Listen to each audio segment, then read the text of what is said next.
Salut les cathos, aujourd'hui nous sommes le 1er août et nous fêtons Saint Pierre aux liens. Hérode Agrippa, roi des Juifs, après avoir condamné à mort Saint Jacques le Majeur, en l'an 43, fit emprisonner Saint Pierre. Les fidèles, à la nouvelle de l'arrestation du chef de l'Église, se mirent aussitôt en prière, et Dieu les exauça. Le prince des apôtres, chargé de chaînes, était gardé nuit et jour par 16 soldats, dont 4 faisaient tour à tour sentinelle dans la prison autour de lui. Les autres gardaient les portes. La nuit même, qui précédait le jour marqué pour l'exécution, Pierre dormait paisiblement au milieu de ses gardes, quand tout à coup la prison fut éclairée d'une lumière céleste. Un ange apparaît, le réveille et lui dit : « Levez-vous promptement, prenez votre ceinture, vos vêtements et vos chaussures, et suivez-moi. » Au même instant, les chaînes tombent de ses mains. Stupéfait, il obéit et traverse sans obstacle, à la suite de l'ange, le premier et le second corps de garde. Une porte de fer était à l'entrée du chemin qui conduisait à l'intérieur de Jérusalem. Cette porte s'ouvre d'elle-même.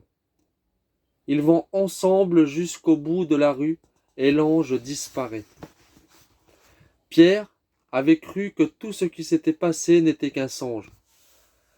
Mais persuadé alors de la réalité de sa délivrance, il en bénit le Seigneur en disant : « Je reconnais maintenant que Dieu a envoyé véritablement son ange et qu'il m'a délivré de la main d'Hérode et de l'attente cruelle du peuple juif. » Il se rend alors à la maison de Marie, mère de Marc, son disciple, où se trouvait une foule en prière. Pierre frappe à la porte, et la jeune fille qui se présente pour ouvrir, ayant distingué la voix de Pierre, court l'annoncer dans l'intérieur de la maison. Personne n'y voulait croire. « Vous êtes folle, dit-on à cette fille. »« C'est son ange, disaient les autres. » Pierre continuait à frapper. Quelle ne fut pas l'explosion de joie lorsque la porte fut ouverte et que l'on reconnut Saint Pierre. L'apôtre raconta la merveille que Dieu venait d'accomplir. Les fidèles se firent un devoir de recueillir les précieuses chaînes de Saint Pierre et les conservèrent avec un religieux respect.